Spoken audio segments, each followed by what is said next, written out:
di Indonesia khususnya masih puluhan juta orang yang belum mengenal thariqat, apalagi menjadi pengamal thariqat.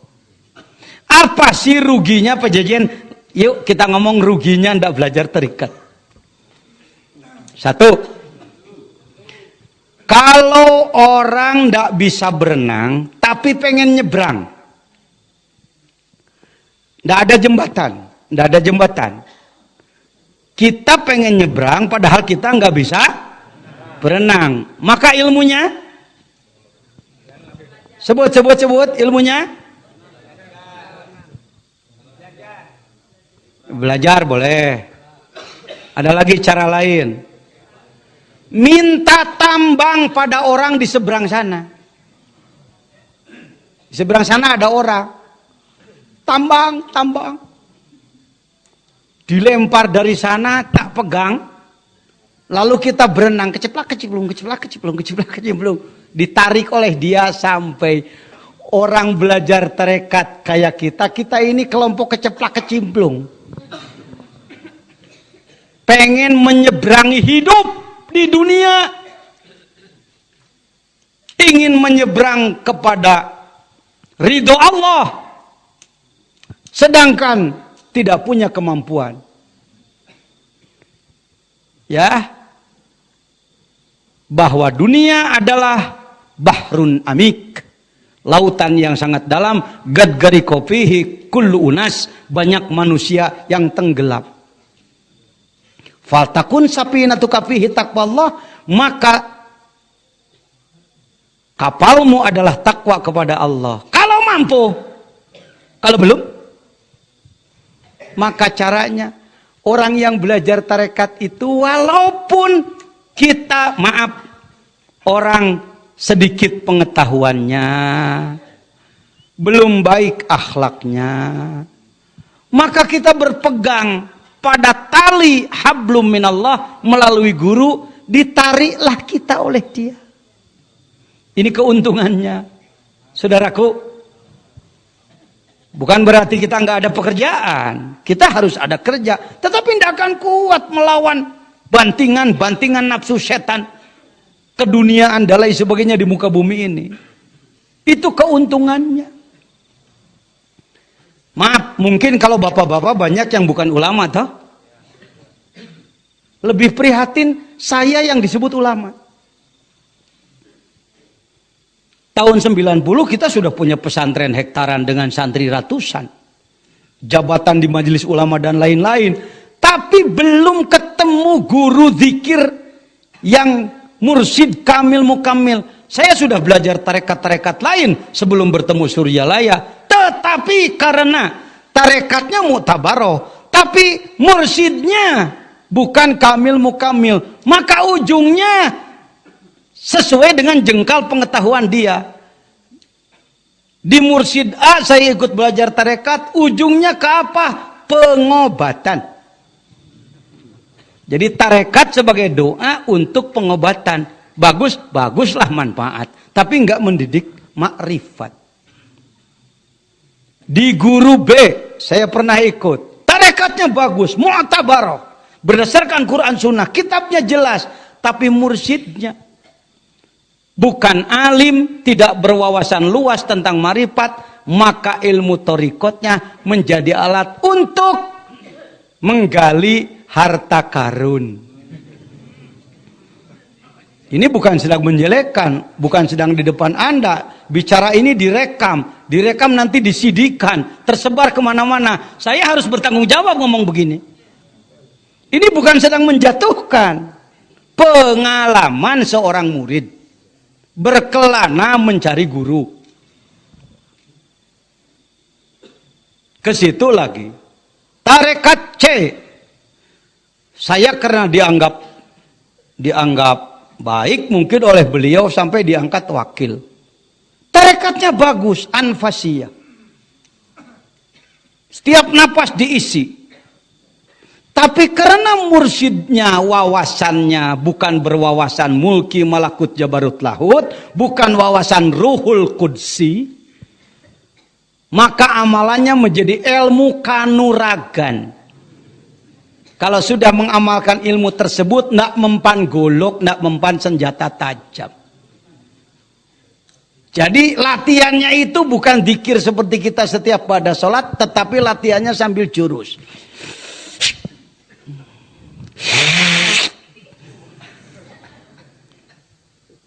Lapat jalalahnya begini.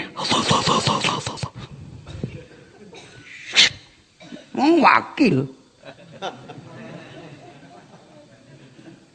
Datang orang, mau apa? Mau diisi? Yo isi. Ambil peniti, lalu dicoblos. Kalau diambilkan Asmaul Husna, nanti tangannya muter sendiri. Itu nyata, muter sendiri. Nanti dia tangannya jatuh di salah satu Asmaul Husna, bagian dia, waris disebutnya. Oh, kamu warisnya As-Sabur. Saya warisnya Ya Wahidul Ahad dulu. Ada yang warisnya Ya Wahab dan lain-lain. Lalu diisi saum sekian hari.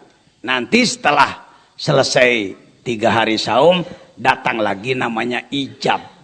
Di ijab itu dilimpahkan. Biasanya kalau laki-laki tinggal celana kolornya aja. Baju dibuka. Saya ambilkan golok. Tak coba dulu ke kayu atau ke bambu. Cas.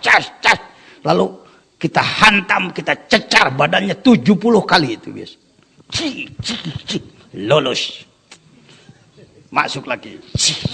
Lolos. Nah, keluar dari situ mungkin yang bicara di dalam harusnya zikir ngusir setan, ini zikir malah jadi speaker setan. Kamu sekarang sudah gagah, ayo cepet cari lawan. Maka murid saya kemana-mana cari musuh untuk berantem. Kalah lagi. Satu orang berantem di Purabaya, benjot-benjot. Banyak. Dia ngomong, saya benjot-benjot. Ya kamu salah. Wong dikir dipakai cari musuh untuk berantem. Ini Pak. Ini sekarang laku gini-ginian di Indonesia ini. Pengikutnya ribuan, Pak. Yang berbondong-bondong kemana-mana itu rata-rata cari berkah itu. Datang ke makam-makam para wali juga cari berkah itu. Pak Jejen, saya juga ke Suryalaya cari berkah. Kalau gitu salah dong, nanti dulu. Ada cari barokah, mengejar buah barokah, pohon takwanya ndak diurus. Kalau ke Suryalaya pengen buah barokah tapi ngurus pohon takwa. Ini garis bawah ini mungkin ndak ditemukan kalau oleh orang yang kurang berpikir. Jadi Suryalaya ndak meninggalkan barokah, tetapi tidak mendidik orang untuk ngejar-ngejar barokah. Ya, kebanyakan orang kemana-mana ngejar barokah. Artinya biar aku ndak takwa, yang penting kaya. Biar aku ndak takwa, yang penting banyak harta. Itu yang dimaksudkan barokah oleh umumnya umat Islam di Indonesia khususnya dan di negara-negara lain.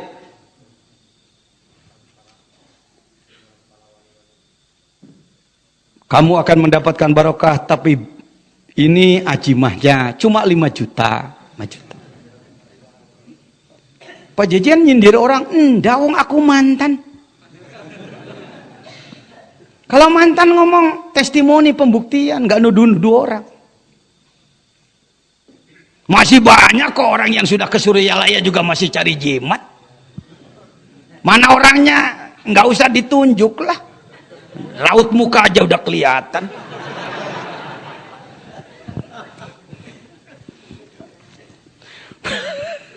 Pak Jejen jangan, aku kasihan sama kamu.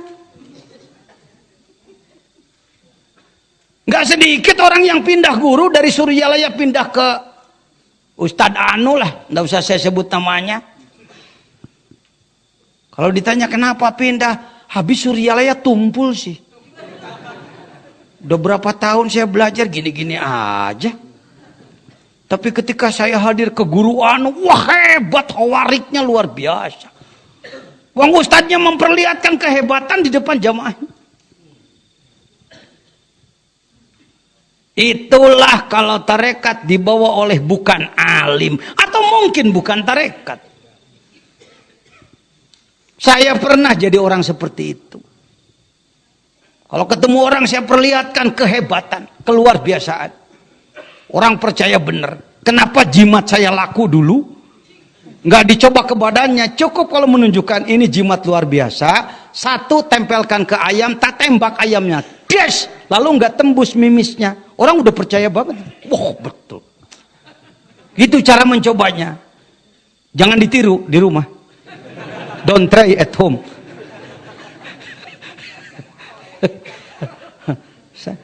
Ini di Indonesia masih berlaku sekali. Nggak salah, enggak. Salah sih enggak. Tetapi kalau orang taunya cuma itu, pejabat-pejabat pemerintahan demi sebut saja melestarikan wibawa, melanggengkan kedudukan, lebih banyak dekat kepada kiai-kiai juru doa ketimbang kepada guru tarekat. Pak Jejen jangan menuduh, wong saya tahu orangnya.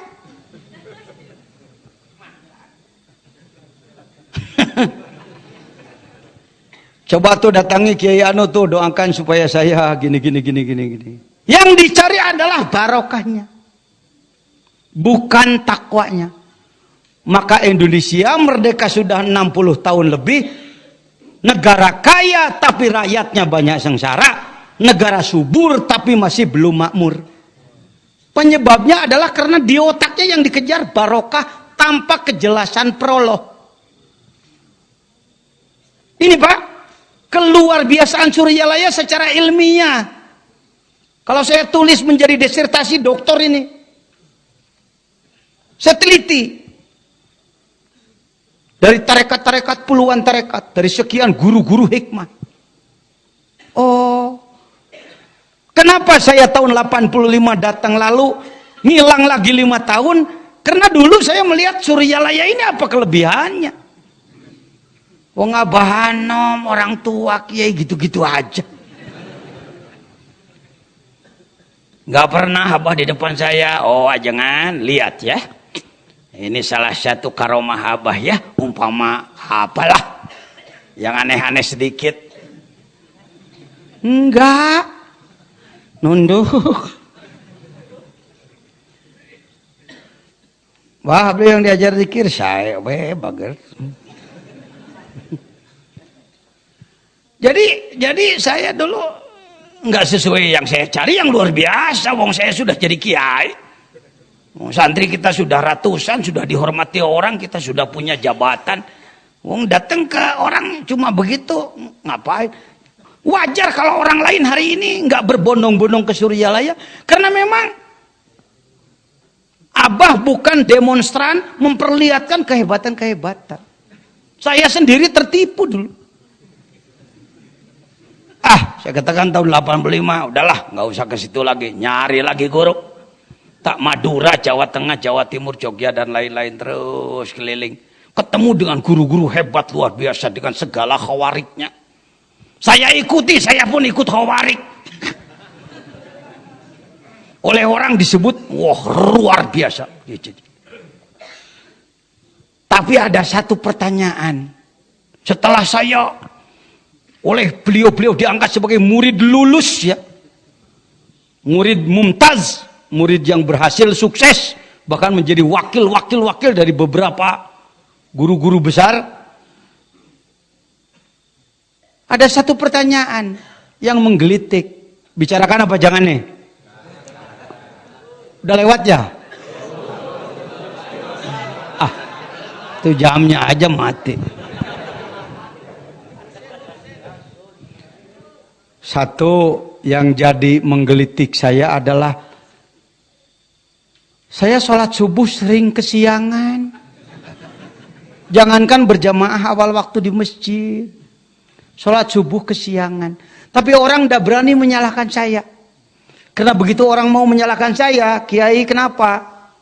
Kok sholat subuhnya kesiangan? Naumul alim khairum min ibadatil jahil. Tidurnya orang ahli ilmu lebih besar pahala daripada orang bodoh ibadah.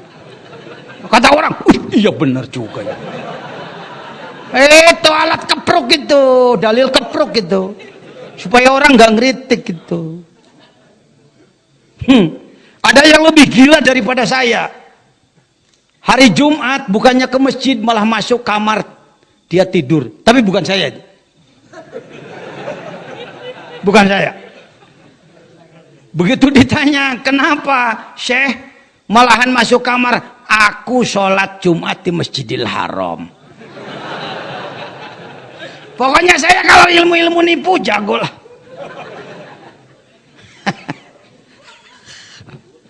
Setan bener aku ini.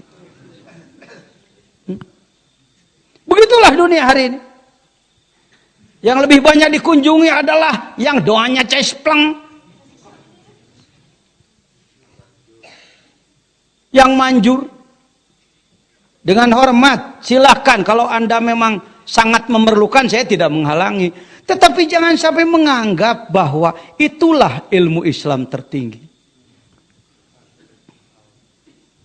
Sholat subuh sering kesiangan, sholat malam seminggu seringan bolosnya daripada adanya.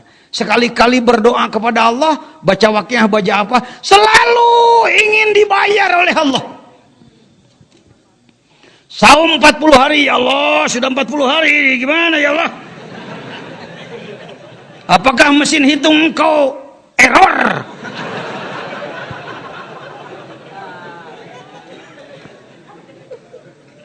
Pak, fenomena sebelum belajar zikir torikot dibimbing oleh mursyid Kamil Mukamil, kita selalu jual amal pada Allah.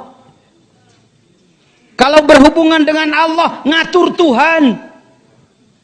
Ayo rasakan sendiri Anda, jujur aja. Allah, panjangkan umur saya, jangan dipendekkan ya. Awas ya. Dah. Kok jadi Tuhan gak mau nurut sih? Allah, rezeki yang banyak. Jangan diberi yang sedikit ya. Jadi yang dituntut adalah hak kita. Menuntut terus kepada Allah. Itu kelakuan saya, Pak. Dan masyarakat dididik seperti itu. Dengan adanya pendidikan dari Pangarsa Abah, 5 tahun kemudian, tahun 90, saya sudah capek mencari guru. Ingin mencari guru yang mendidik ikhlas. Sulit menemukan. Kalau saya nggak menemukan nanti dianggap salah. Sulit menemukan. Akhirnya kembali lagi ke Pangarsa Abah. Assalamualaikum, waalaikumsalam. Ajengan, semuhun. Tos beres. Saya nggak bosen mankobah ini. Sudah selesai, sudah Pak. Selanjutnya saya menyerahkan diri ke Abah. Apa jawaban beliau?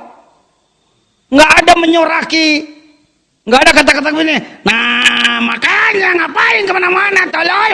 Nggak ada kata-kata seperti itu. Kamu sih dari dulu malah lepas kemana-mana. Nggak ada kalimat tayyir, ngawiwirang seperti itu, udah ada. Beliau bertanya selanjutnya, karena marifat kalbu beliau kepada takdir. Orang ini, si Jejen ini sedang diperjalankan melalui takdirnya, harus seperti itu. Itu yang tidak pernah beliau mencela orang. Sejelek apapun orang, tetap di depan beliau adalah bager sayang, bager sayang. Kepada kiai biasa, saya sebelum belajar zikir, kalau ada orang, Pak Kiai saya ini belum mau sholat, terus bau jahanam, gua bilang.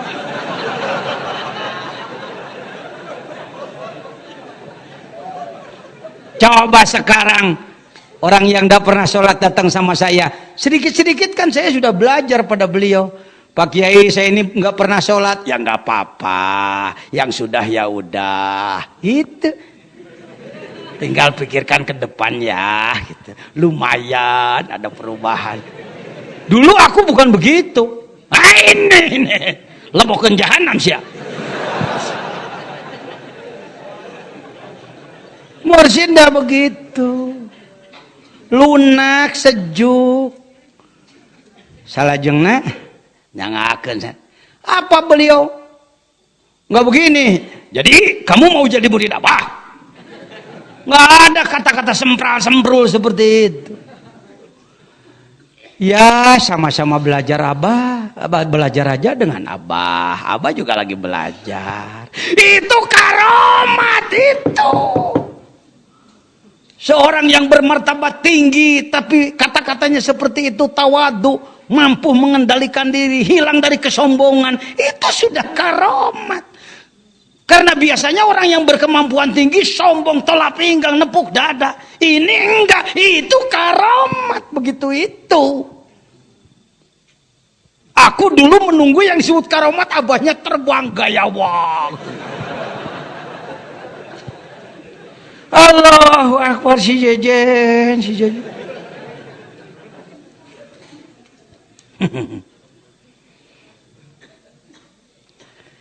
Masih kena nyesep ajengan. Nggak ada kata-kata. Kamu katanya ketua majelis ulama, murid tasawuf masih merokok terus, gimana itu?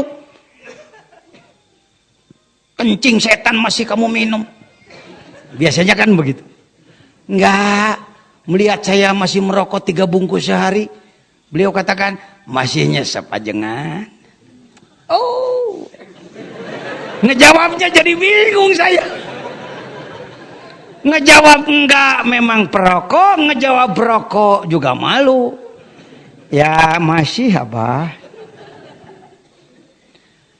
Ajengan, Abah juga enggak merokok, rokok mah punya. Ini ajengan 1 bungkus jarum super, enggak bosen saya ngomong mankobah ini. Ini mankobah beliau. Menunjukkan karomat pada orang dableng kayak saya. Kalau beliau menunjukkan kehebatan yang luar biasa, mungkin saya terpukau. Tapi otak saya dan emosi yang terpukau, nurani saya belum mendapat apa-apa. Tapi ketika beliau memperlihatkan akhlak, tawadu, akhlak mulia, akhlakul karimah, tersentuhlah. Ya Bah, saya masih merokok. Malum perokok, maniak rokok, ndak tahu tata krama. Biasanya orang perokok yang sudah tergila-gila itu lupa daratan. Dimanapun dia terus ngebul ya. Di depan bayi. Saya masuk kamar sebelum, pokoknya selain tidur dan sholat, mungkin saya harus nggak boleh lepas dari rokok. Wong kiai banyak yang ngirim lagi. Kalau sedang ngajar santri, nggak ada saya nggak ngebul. Santri, Bismillahirrahmanirrahim. Kola bakal ngandika kang kaya wis ngandika. Sapa Muhammadun Syekh Muhammad. Huwa utawi ya Muhammad. Iku Sudahlah, nah, alhamdulillah. Jadi bersyukurlah kita menjadi murid thariqah dengan tidak bermaksud merendahkan umat Islam yang lain, tetapi dalam rangka mensyukuri banyak sekali kelebihan-kelebihan yang diberikan Allah kepada kita.